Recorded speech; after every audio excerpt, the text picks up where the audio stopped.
Hello everyone and welcome to my The Young and the Restless official channel. I hope everyone is having a wonderful day. Before we begin, please hit the subscribe button and give this video a thumbs up. The Young and the Restless recap for Monday, March 9th reveals that Phyllis Summers will have a proposal for Victor Newman while Patty Williams is forced to turn down Jack Abbott's pitch. On the yacht in Monday's Y&R episode, Patty will insist she's been rehabilitated, but Jack will obviously be skeptical. Even so, Patty will talk about all the work she did on herself and how she's now seeking redemption.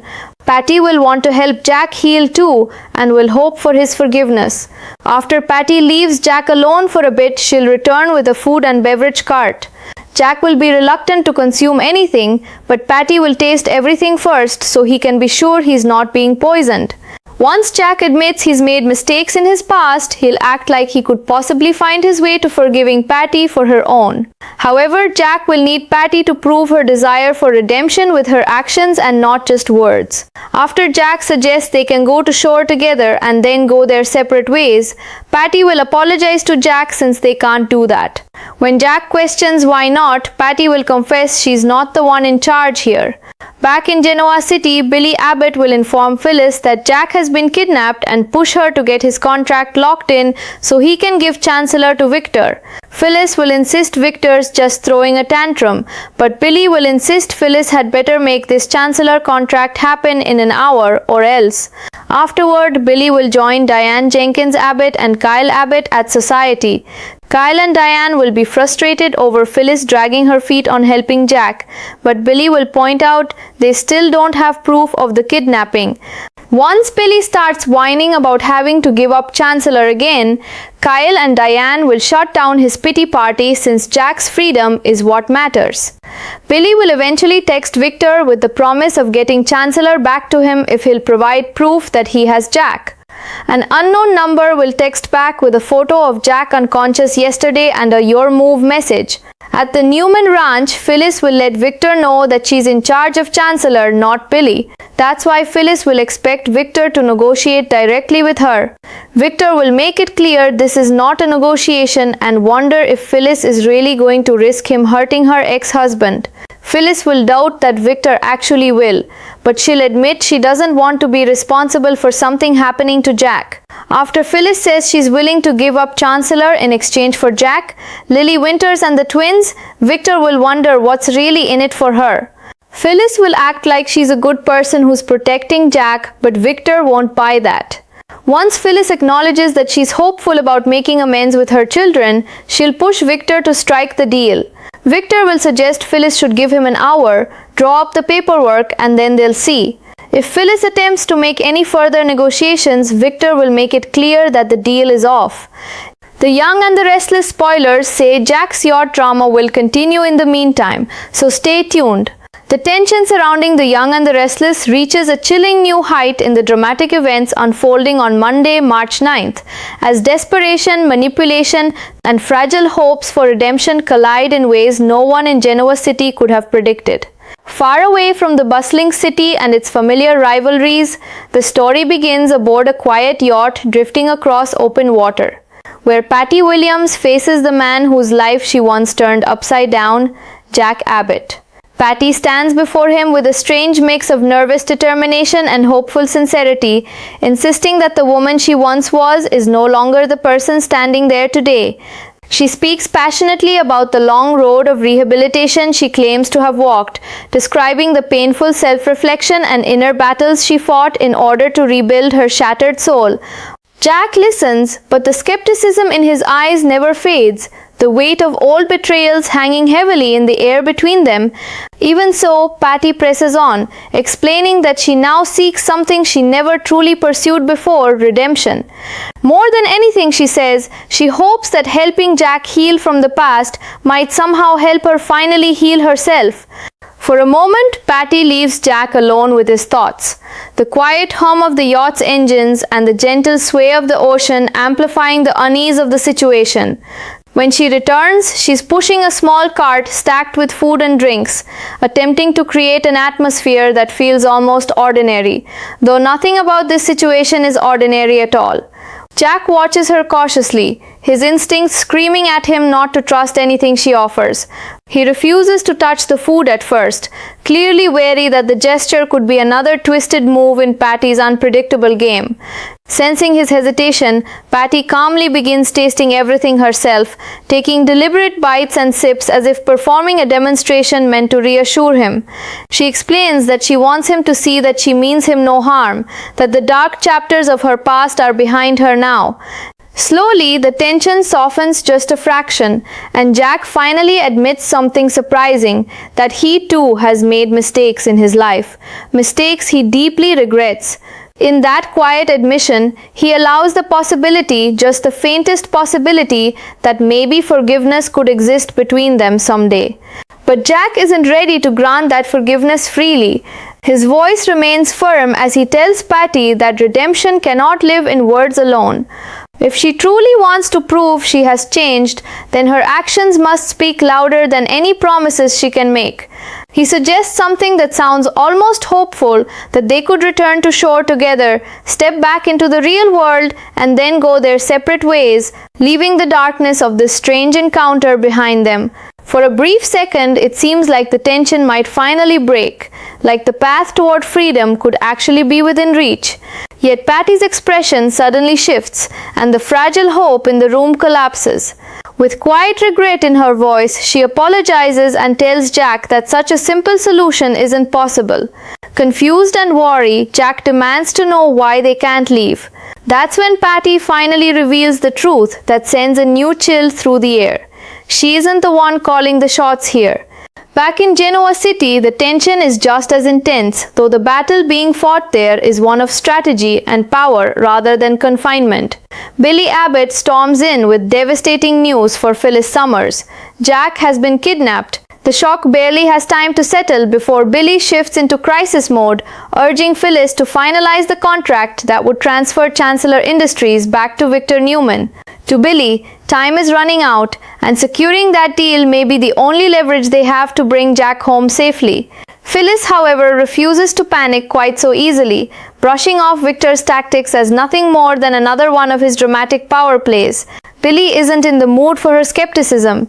With mounting frustration, he tells her that if she doesn't make the Chancellor contract happen within the hour, everything could spiral beyond their control. The ultimatum hangs in the air, a harsh reminder that lives and legacies may be on the line. Soon after, Billy heads to Society, where he meets with Diane Jenkins Abbott and Kyle Abbott. Both Diane and Kyle are already simmering with frustration, convinced that Phyllis is wasting precious time when Jack's safety should be the only priority. Billy tries to calm them with the argument that they still lack concrete proof of the kidnapping, though his words do little to ease their fear.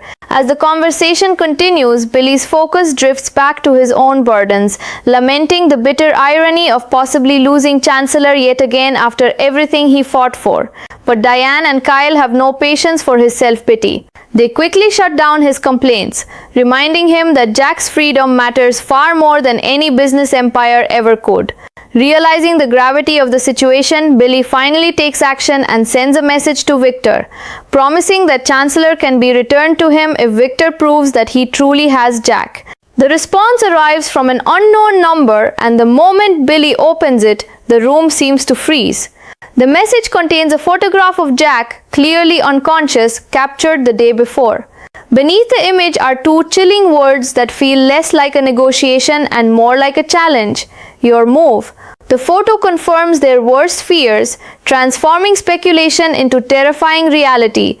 Meanwhile, at the imposing Newman Ranch, Phyllis steps into the lion's den to confront Victor directly. She wastes no time asserting her authority, making it clear that she, not Billy, is the one currently in control of Chancellor. If Victor wants the company, he will have to negotiate with her personally. Victor, however, remains unmoved by her attempt to establish leverage. With the calm confidence of a man who knows exactly how much power he holds, he tells Phyllis that this isn't a negotiation at all. Instead, he challenges her to consider the consequences of defying him, questioning whether she is truly willing to risk the possibility of Jack being harmed. Phyllis refuses to believe Victor would actually go that far, though the uncertainty in her voice betrays the fear creeping beneath her bravado. She admits that while she doubts his cruelty, she refuses to gamble with Jack's life. Finally, she reveals her offer. She is willing to surrender Chancellor entirely if Victor returns Jack safely, along with Lily Winters and the twins. Victor listens carefully, his sharp instincts immediately sensing that Phyllis must have another motive behind such a generous proposal. When he presses her about what she truly stands to gain, Phyllis initially tries to frame her decision as an act of selflessness, insisting she's simply doing the right thing to protect Jack. Victor isn't convinced for a second. Eventually, Phyllis admits the truth. She can no longer hide. That part of her hopes this sacrifice might help repair the broken relationship she has with her children. For a moment, the room fills with the quiet tension of two master manipulators measuring each other's intentions. Finally, Victor offers a cold but calculated response. He tells Phyllis to give him 1 hour to prepare the paperwork. After that, they will see whether her proposal truly holds up. But he delivers one final warning before she leaves. If she attempts to renegotiate or alter the deal in any way, the entire arrangement will collapse instantly. The terms are clear and the clock has officially started ticking. And while the negotiations unfold back in Genoa City, the dangerous standoff aboard Jack's yacht is far from over. Secrets remain hidden, loyalties remain uncertain, and the shadowy figure truly pulling the strings has yet to reveal their hand. As the drama continues to build, one thing becomes painfully clear. Jack Abbott's fate now rests on a fragile balance of power, desperation, and trust that could shatter at any moment. Out on the restless waters, far from the lights and safety of Genoa City, the silence aboard the yacht grows heavier with every passing moment. Jack Abbott sits with the unsettling knowledge that the situation surrounding him is far more complicated than he first imagined. The revelation that Patty Williams isn't actually the one in control sends a cold wave of realization through him, because it means someone else, someone unseen and far more calculating, is orchestrating every move from the shadows. Patty's earlier confidence now seems fragile, almost conflicted, as if she herself is caught in a web she can't fully escape. Jack studies her carefully, searching for answers in every subtle movement and every nervous glance she casts toward the cabin doors. The gentle rocking of the yacht against the waves only amplifies the eerie sense that time is slowly running out. Somewhere beyond the horizon, forces are moving, deals are being negotiated, and Jack's life has become the centerpiece of a dangerous game of power. Meanwhile, back in the city, the pressure continues to mount on Phyllis Summers as she stands face to face with the formidable Victor Newman at the imposing Newman Ranch. Every second feels like it carries enormous weight because the hour Victor granted her is slipping away faster than either of them will admit. Phyllis maintains a composed exterior, but beneath that carefully constructed confidence lies a storm of fear and determination. She knows that Jack's safety, along with the futures of Lily Winters and the twins, may depend entirely on how flawlessly she executes this risky gamble. Victor, on the other hand, watches her with the quiet patience of a man who has spent a lifetime winning high-stakes battles. He sees through most people with ease, and he senses that Phyllis's motivations are layered with more than simple heroism. Still, the possibility of reclaiming Chancellor Industries is a prize he has no intention of walking away from. Across town, anxiety continues to ripple through the Abbott family circle. Billy Abbott sits with Diane Jenkins Abbott and Kyle Abbott at society, and the photo of Jack lying unconscious still burns in their minds like a nightmare they can't escape.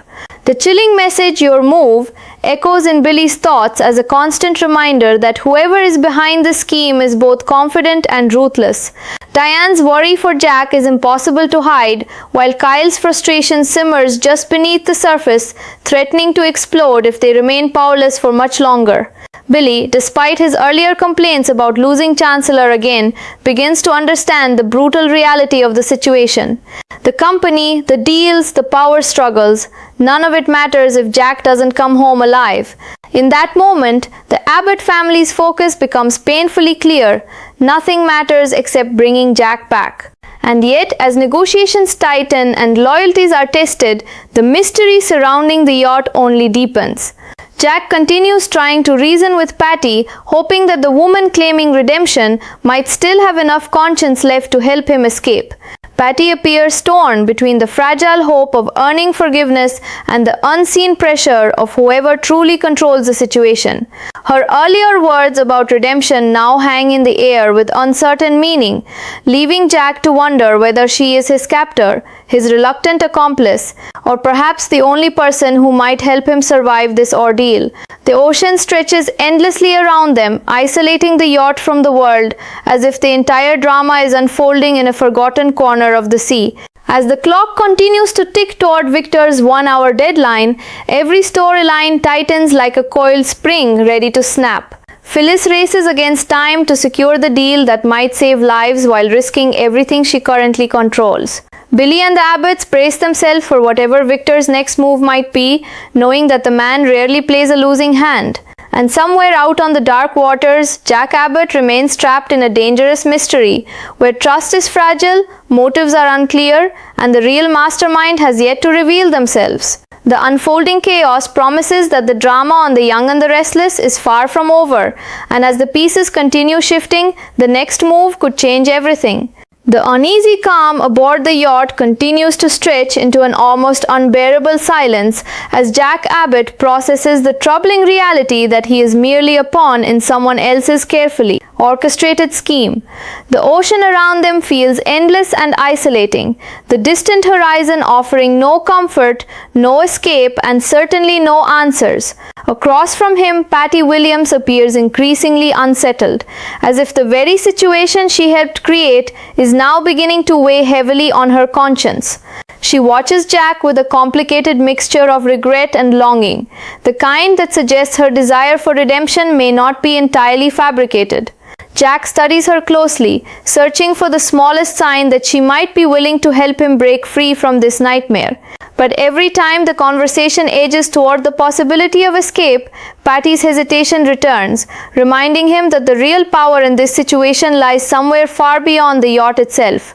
The air between them grows thick with tension, and Jack begins to realize that understanding Patty's role may be the key to surviving whatever comes next. Back in Genoa City, the countdown toward Victor Newman's deadline hangs over everyone like a storm cloud ready to break. Phyllis Summers throws herself into the task of preparing the necessary paperwork that could transfer Chancellor Industries back into Victor's powerful hands. Each document she reviews carries enormous consequences, not just for the business empire involved, but for the lives entangled in this dangerous deal. Despite her usual fiery confidence, Phyllis feels the crushing pressure of knowing that one wrong move could cost Jack everything. Victor, meanwhile, remains composed and calculating, observing Phyllis with the quiet satisfaction of someone who understands that time and leverage are both firmly on his side. He has built his reputation on patience and control, and right now both qualities are working perfectly in his favor. Still, even Victor knows that this situation carries unpredictable risks, because desperate people rarely follow predictable rules. At society, the emotional strain continues to ripple through Billy Abbott, Diane Jenkins Abbott, and Kyle Abbott.